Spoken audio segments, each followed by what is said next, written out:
Don't let the dog lick your face. That was a common refrain, a common lesson I heard as a child from my parents. Dogs carry worms, they carry disease, their mouths are dirty. That's what I was often told as a child, and I've tried to pass on that lesson to people in one form or another in my adult life as a vet.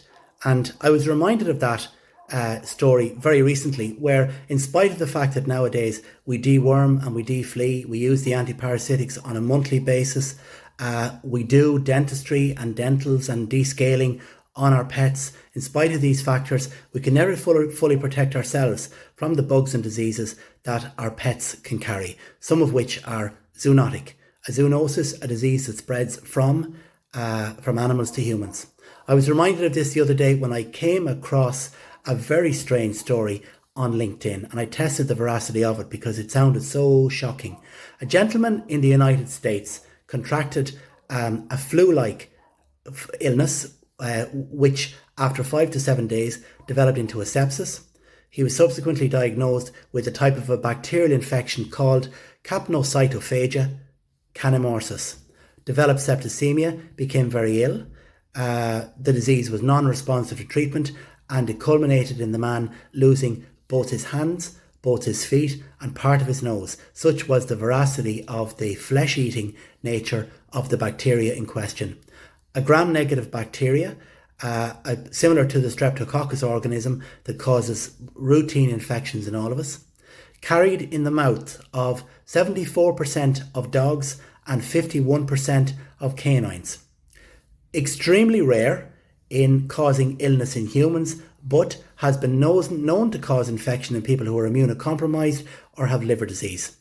I found it hard to believe, but then I looked it up, checked the veracity of it, and discovered the British Medical Journal carried a story in 2022 of similar sepsis cases recorded in hospitals in the UK, and in 1996 the Irish Medical Journal recorded several cases of it in a journal article. Capnocytophagia canimorsus. Such was the severity of this infection, as I say, that this gentleman lost both his hands, both his feet, and part of his lips and face were also ravaged by this flesh-eating bacteria, which, as I say, was almost unresponsive to antibiotic treatment. And this gentleman contracted the disease from swimming at a pool party in his neighbour's house with 5 dogs. His own dogs and his neighbour's dogs were all in the pool along with himself, and this is said to have been the source or the origin of the infection, which was, as I say, transmitted by contact with the saliva of the dogs in question. A shocking story, a frightening story, and brings home the message to dog owners and vets alike that we shouldn't be casual about human contact with dogs. We certainly shouldn't be casual about dogs licking people's faces, and we must be aware of the implications and the danger of zoonosis. And then I discovered an article on agriland.ie to say that the HSE have ordered in 10,000 doses of bird flu vaccine. Earlier in the summer this year, the first recorded case of bird flu travelling into or transmitting across into a bovine was recorded, and the first recorded cases of human infection of the HN1 virus, the avian influenza virus.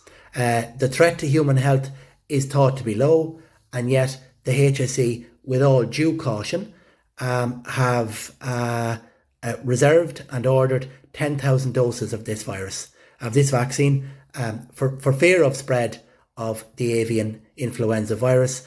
And as I say, Agriland carried the article because those at risk of avian influenza are obviously going to be those working in the poultry industry.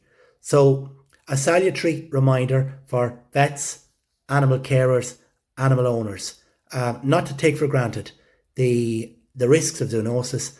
And with regards to our dogs and cats, always remember that a dog may be a member of the family, but a dog is not a human member.